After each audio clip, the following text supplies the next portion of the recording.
Diálogos na USP está de volta, hoje conversando sobre o mercado editorial brasileiro com o professor Plínio Martins Filho, professor da Escola de Comunicações e Artes da USP, a ECA, e também dirige as publicações da Biblioteca Brasiliana Mindlin, a BBM, e o professor Paulo Verano, também professor da Escola de Comunicações e Artes da USP, do Departamento de Editoração e Jornalismo da ECA. Professores, nós terminamos o bloco passado falando, já tínhamos comentado antes, mas falando da questão das livrarias. Eu queria trazer algumas questões para os senhores. A professora Marisa Midori, de AECTO, também da ECA, da Escola de Comunicações e Artes da USP, e colunista da Rádio USP, ela afirmou em uma de suas colunas que as grandes livrarias vivem um novo momento e aquele formato de mega store está chegando ao fim. Vocês concordam com isso? Quer dizer, dentro dessa questão de redimensionar a questão do livro no Brasil, a questão do mercado, a livraria grande, a mega store, nós temos visto várias delas fechando ou entrando com recuperação judicial, como eu mencionei no começo do programa. É preciso ser feito isso? Quer dizer, chegou ao fim esse modelo, professor Plínio? Eu acredito que sim. Na realidade, quando ele começa aqui, ele já estava acabando fora. Sim, a Barnes & Noble, que é a grande rede dos Estados Unidos, também está passando por isso. Então, né? Borders também. Talvez tenha sido aquela coisa de...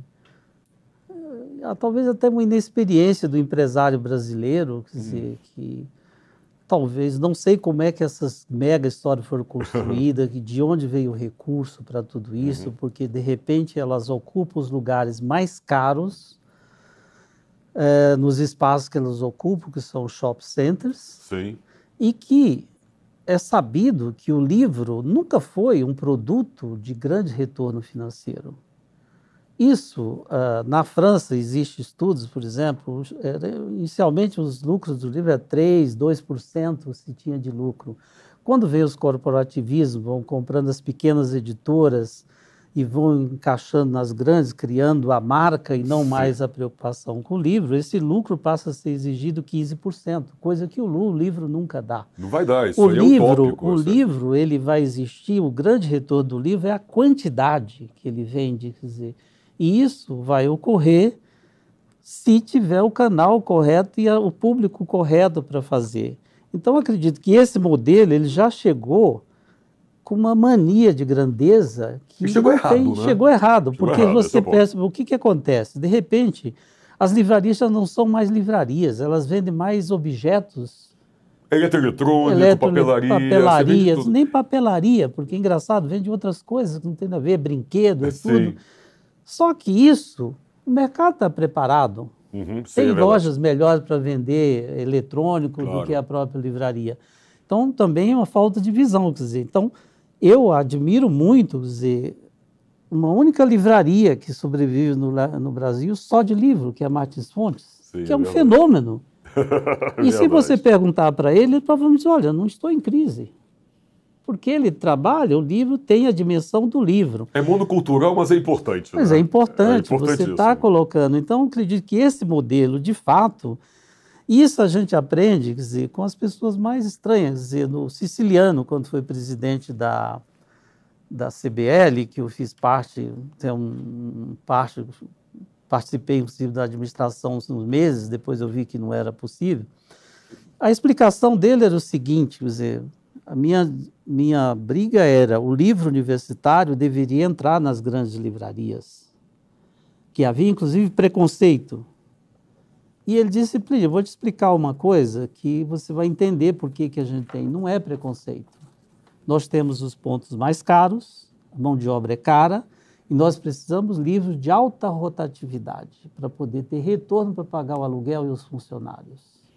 Então, esse modelo já era um modelo percebido pelas pessoas que já viram que aquilo não dava certo, quer dizer, não adianta. E é triste.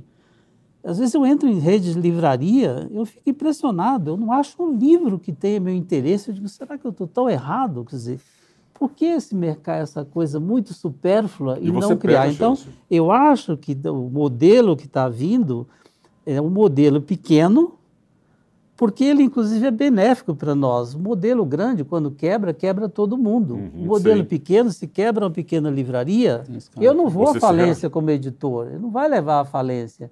Então, isso tem que ser, de fato, estudado, tem que ser feito.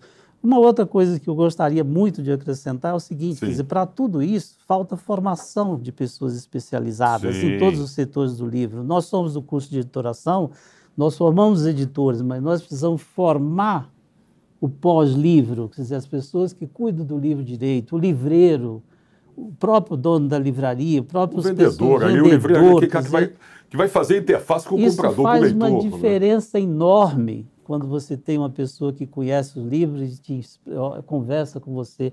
E isso nós estamos deixando de lado, quer dizer, quem são os bons vendedores vão sendo trocados por outro por questão de salário. E é que tá, você não pode vender livro como você vende secos e molhados, né? Sem querer levantar bandeira, ser sectário. Mas o livro, ele é um produto diferenciado. O senhor Plínio estava comentando de formar bons vendedores, bons livreiros, e aí o vendedor. Eu mesmo, uma vez, numa livraria, aqui em São Paulo, lá atrás, eu fui comprar uma edição do Cats, do T.S. Eliot. Tinha acabado de sair pela falecida Nórdica, tradução do Ivo Barroso. Cheguei, pedi exatamente o livro Aos Gatos, do T.S. Eliot, para quem não conhece, é um livro de poemas do T.S. Eliot, que foi dar vazão à peça do Frank Lloyd Wright, que ficou décadas em cartaz. E eu pedi, olha, quero o livro Os Gatos, do T.S. Eliot, tradução tal, editora tal. A menina que estava me atendendo ficou lá no computador, olhou, só quer os gatos, né? Eu falei, quero os gatos. Olha, os gatos nós não temos, nós temos um bom livro de como cuidar de cachorros. Pô, o que você faz numa situação dessas? Sabe? É aquela questão da formação, você não sabe. Ela estaria vendendo o livro como poderia estar vendendo outras coisas. A falha não é dela. A falha é estrutural. Claro. E nesse caso, professor Paulo, o que estávamos conversando aqui, o professor Plínio falou quando quer uma livraria pequena, talvez afete o prejuízo, vamos pensar assim, mercadológico, não seja tão grande, mas o prejuízo para o leitor se ele tiver essa livraria pequena como a sua livraria de estimação.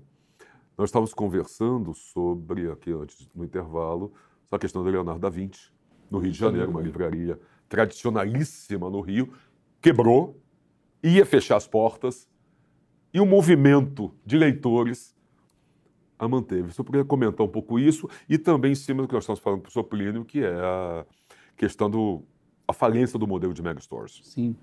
Eu acho que as megastores, de fato, elas chegaram atrasadas no Brasil, né? E quando chegaram, elas já não... E essa crise que está colocada desde pelo menos novembro do ano passado, ela é muito anterior a isso, né? Quase chegou com a crise, né? Quem acompanhava o mercado sabia que isso estava dado, né? Eu acho que esse modelo tem um prejuízo grande para a cadeia do livro, de fato. Assim, a gente comentou agora dos livreiros, né? A diminuição da especialização dos livreiros, isso é um retrato disso, né? Essa necessidade de um giro cada vez mais rápido dos títulos, levando com que as lojas sejam completamente dependentes de best-sellers e não tenham livros de fundo de catálogo nas livrarias, né? E daí um esvaziamento das ruas, isso tem consequência para as cidades também, né? Se a gente pensar dessa dimensão mais urbanística, né? Sei lá, eu acho que... por outro lado, eu acho que tudo tem um pouco a ver com a lente que a gente coloca para olhar esses fenômenos, né? De que maneira? Ao mesmo tempo que essas duas grandes redes entraram com um pedido de recuperação judicial no final do ano passado, levando um movimento de cascata para os editores, etc. e tal. Isso é um problema grande que ainda não está completamente visível, mas vai ficar. Tem uma série de livrarias pequenas que vêm sendo fundadas seguindo o modelo das livrarias de antigamente. Sim. E eu acho que isso é um fenômeno muito interessante que vem acontecendo. Um outro perfil de livraria, acho que a Da Vinci aqui é um exemplo bacana de ressurgimento. A gente pode fazer um paralelo com o cinema, né? O Belas Artes aconteceu uma coisa muito parecida. Exatamente. E é importante esse tipo de revitalização, né? E é uma revitalização cultural, né? Sim, pela dimensão simbólica da livraria, simbólica, né? Exatamente. E eu acho que... não passa um mês sem que sem que deixe de surgir uma livraria nova. Em praças menores. Aqui em São Paulo tem uma revitalização de livrarias de rua, eu acho que dá para a gente já dizer isso, com modelos diferentes, às vezes, se apropriando de outras estruturas que não seriam de livrarias, mas que se tornam livrarias. A Banca Tatuí, no centro da cidade de São Paulo, acho que é um exemplo bacana. A Martins Fontes, que foi esse exemplo que o professor Plínio trouxe, ela cresceu o seu faturamento de novembro para cá, quer dizer... Foi na contramão de tudo isso que está acontecendo. E sem abrir mão do rigor que ela sempre teve de ter livro na loja, né? Assim, e se a gente olha para outros mercados, então uma livraria inaugurou em Vitória, uma livraria inaugurou em Curitiba, uma livraria... Então acho que tem várias livrarias menores aparecendo, com um raciocínio de curadoria lá o livreiro antigo, preocupado em trazer novidade para o acervo, muitas vezes já entendendo que o modelo de consignação não funciona, voltando a comprar livros. Então, acho que... Isso é uma boa notícia, né? É rudimentar como número, né? Claro. Assim, não refresca a situação macro que a gente enfrenta, né? Mas eu acho que é o tipo... A gente falava um pouco no começo de esboços de solução, né? Eu acho que está um pouco por aí. A gente, como colegas do livro e tal, a gente voltar a construir uma cena que é mais amigável, que leve, de fato, o livro como tema principal e não a lucratividade pela lucratividade, que eram os pilares dessas grandes redes desde sempre, né? Que é uma visão equivocada. Não é que você pensa no livro para dar lucro num país como o nosso, você já começou errado. Não é isso, professor Plínio? Você só conhece muito bem isso. Quer dizer, claro, ninguém está dizendo aqui que o editor, o livreiro tem que ser um filantropo, né? Tem que ser um mecenas, não é isso. Mas é um tipo de negócio que você não pode esperar o lucro imediato. Você não está apostando na bolsa ali. Eu acho que o caminho é esse daí, e também a gente não pode esquecer também que estamos vivendo outros tempos que poderiam ser também melhorados. Por exemplo, o que, por exemplo? Num país com a dimensão do Brasil, com um déficit de livraria absurdo, porque, segundo a Unesco, me parece que o ideal seria uma livraria a cada 50 mil habitantes. Eu não sei dizer qual é a proporção de falta de livraria, mas é muito grande, porque se você imaginar que tem estados que não têm livraria, tem cidades que não têm livraria. Então, qual era a solução? Era fazer esse livro chegar através de outros meios, que seria a própria internet. Agora você pensa assim, mas por que não funciona? Deveria funcionar muito bem. E por que não funciona? Porque nós temos um serviço de correio muito caro e inseguro. O preço que se paga para um livro chegar no Nordeste é mais caro do que o preço do próprio livro. Então é outra coisa também que, se tem um governo que pensa culturalmente, que dá importância devida ao livro, isso devia ser levado em conta. Às vezes eu vejo na França, por exemplo, até 10 quilos você paga uma taxa mínima e eles vendem isso. Você vai lá, compra, manda para o Brasil, o seu livro chega aqui. Quer dizer, aqui no Brasil você não consegue atender. Eu estou com problemas, por exemplo, as publicações BBM é uma coisa mínima. Alguém me liga lá de Portugal e eu não tenho como mandar o livro, manda de graça. A pessoa quer o livro, é vexatório, porque você tem essa dificuldade, então, eu digo, acho também que as livrarias pequenas devem ser incentivadas e, inclusive, com apoio. Não estou dizendo apoio aqui no sentido de benefícios, como se dá para o papel, que termina benefício do papel para livro, termina beneficiando só os fabricantes, o grupo, não o editor propriamente dito, com a desculpa de que isso barateia o livro, e que a gente sabe que quando você tem um monopólio não dá para baratear o preço do papel, o preço que eles quiserem, não é nós que determinamos. Então, que essas livrarias tenham apoio, de fato, se tornem pontos culturais, que crie-se uma lei que diga, olha, você é uma livraria, você está isento de IPI, ICMS, seja lá o que for. Dê algum tipo de vantagem que possa popularizar. Às vezes nós estamos falando de cultura, nós estamos falando de comércio, é coisa permanente. Exatamente. E, ao mesmo tempo, quer dizer, essa coisa, o Correio tivesse política, Correio ou qualquer coisa que entregasse os livros no Brasil, porque é difícil, mas a internet alcança o mundo todo. Exato. E se a gente trabalhasse, as entidades fossem atrás disso, brigasse para ter, talvez melhorasse, fosse também um caminho. Nesse caso, eu não vou entrar na discussão do livro físico em papel e do e-book. Mas o e-book é uma solução, o livro eletrônico é uma solução para isso? Ou também aí nós caímos numa outra vala comum no Brasil, que é a falta de computadores para todos no Brasil? O que você acha, professor Paulo? Existe? Batata quente, né? Sim. Eu acho. A minha função aqui é passar de batatas quentes para vocês. Eu acho que o livro digital ele ainda não mostrou a que veio, né? Eu acho que esse é um pouco o ponto. A gente ainda não tem um e-book que se justifique como livro digital efetivamente. E prova é que as duas grandes redes de livrarias, aconteceu o que aconteceu com elas e a gente está discutindo isso aqui, né? Se a gente tivesse o e-book plenamente estabelecido, essa não seria uma discussão, né?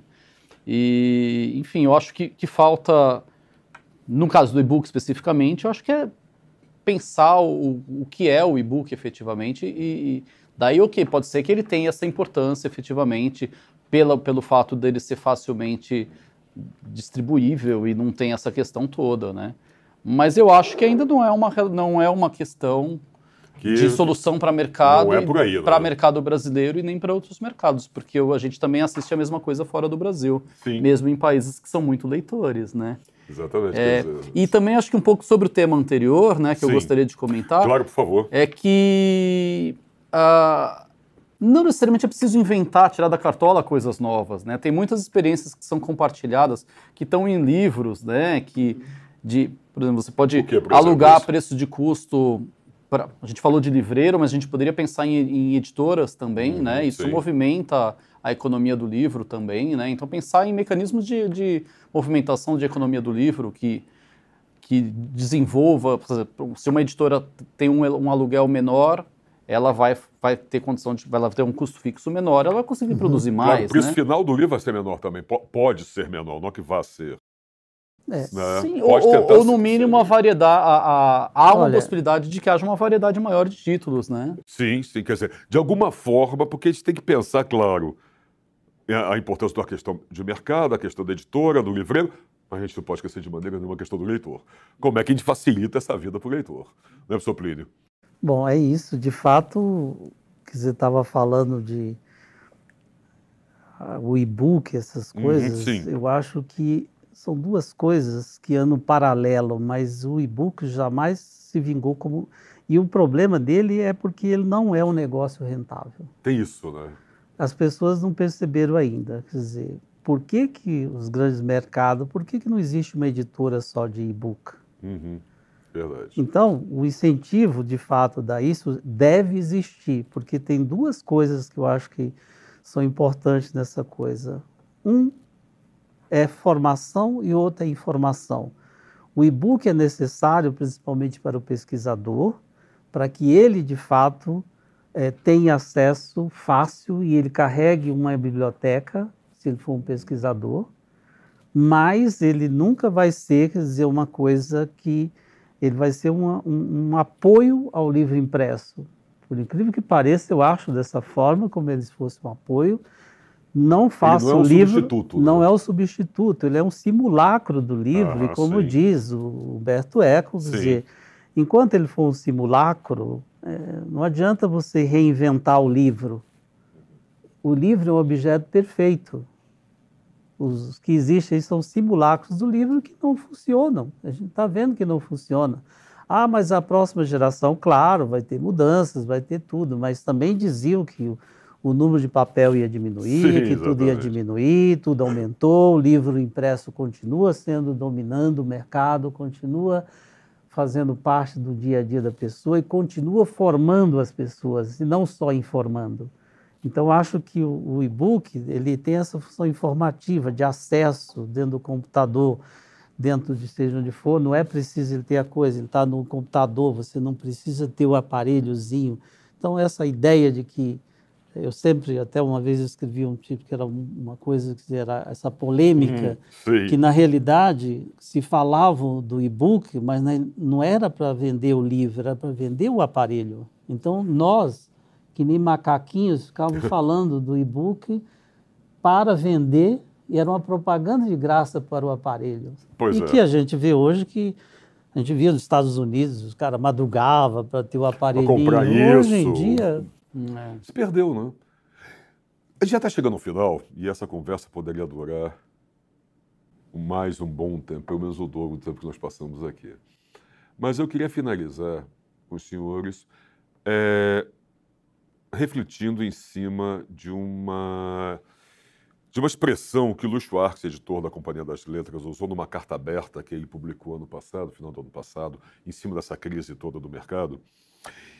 E aí que ele dava uma solução óbvia, simples e que vai muito em cima do que o professor Plínio costuma dizer, mas era muito necessária, que é comprar livros. A solução para o problema de leitura no Brasil e do mercado é comprar livros. E fazer uso daquilo aí sim que o professor Plínio já comentou algumas vezes, daquilo que ele chama de ato de amor ao livro. É isso, professor Paulo, precisamos de mais livros e de atos de amor ao livro para que essa situação possa ser revertida? Eu acho que isso é importante, esse tipo de manifestação pública é importante, mas acho que a gente precisa de coisas mais efetivas também, né? De políticas efetivamente para fomento ao livro, né? E a gente, quando a gente comenta de aluguéis mais baixos, etc. e tal, de novo, se a gente volta para a pesquisa do livro, tem um círculo virtuoso entre ler mais, ter mais poder aquisitivo, ter mais escolaridade, e daí ler mais, ter mais escolaridade, ter mais renda, etc. e tal, né? Então, assim, também o livro ele também pode ser mais rentável na medida em que você tenha mais leitores efetivamente, né? Mas, voltando à pergunta, acho que essa manifestação de amor ao livro, ela cumpriu o seu papel ali no final do ano, acho que tinha um pouco essa campanha, enfim, colava ali perto do final do ano e num momento delicado, né? Mas me parece que nós que somos profissionais do livro, a gente de fato tem muito amor pelo livro, né? Senão a gente não trabalharia com isso com essas margens de rentabilidade baixas que são de fato, né? Mas eu acho que também é preciso algo mais efetivo. Sim. É isso, professor Plínio. É efetividade e atos de amor. Atos de amor e comprar livro, mas, em primeiro lugar, ler os livros. Sim, porque o livro só existe se ele é lido, de alguma forma. Ele só ganha vida dessa forma. Eu acho que é importante, quer dizer, aqui ele levantou o problema dos editores, financiamento, por exemplo, dos editores. Não existe financiamento. Eu vou dar um exemplo bem rápido de como a desproporção. Você compra um carro por 120 mil, você tem 60 meses para pagar. Não é difícil você fazer um livro de arte, um livro interessante, por 120 mil. Só que você tem 6 meses, quando muito, para pagar. Então você imagine, quer dizer, a situação do editor. Quando ele vende o primeiro livro, ele vai receber, ele já teve que pagar. Daí que eu acho que é importante se ter também uma discussão desse incremento ao mercado, quer dizer, apoio ao mercado também, porque se eu faço livros, eles têm como circular. Se eu não faço, ele também não circula. Então, eu preciso ter condições para fazer esse livro. Então, eu acho que tem que fazer isso, tem que formar as pessoas, tem que dar apoio às livrarias, tem que criar, quer dizer, eu fico até assim, mas às vezes eu tenho vontade de citar, por exemplo, na nossa livraria aqui da Eduz tem um vendedor que eu gostaria de ter ele em todas as livrarias. Porque, de fato, você chega, a pessoa sabe, te conhece, tem esse livro aqui, você fala que não, esse aqui. Isso nós precisamos demais, formação, de fato, da mão de obra do livreiro em si. Nós já sabemos fazer o livro, nós como professores, nós já sabemos fazer isso, fazer o livro bem feito. O livro no Brasil é bem feito. Sem dúvida. E não é mais caro que outro país. Isso eu quero deixar bem claro. Quem for em qualquer outro lugar, o livro é mais caro que no Brasil. Ele é caro para o nosso poder aquisitivo. Sim, exatamente, para a nossa realidade. Nossa realidade. Perfeito. Bom, O diálogo está chegando ao seu final. Queria agradecer muitíssimo a presença do professor Plínio Martins Filho, professor da Escola de Comunicações e Artes da USP, ex-presidente da EDUSP, a editora da USP, e também coordenador das publicações da Biblioteca Brasiliana Mindre, a BBM, e também do professor Paulo Verano, professor do Departamento de Editoração e Jornalismo da Escola de Comunicações e Artes da USP, mestres e doutor em Ciência da Formação também da ECA. Professores, muito obrigado por presença dos senhores, foi um prazer tê-los aqui conosco.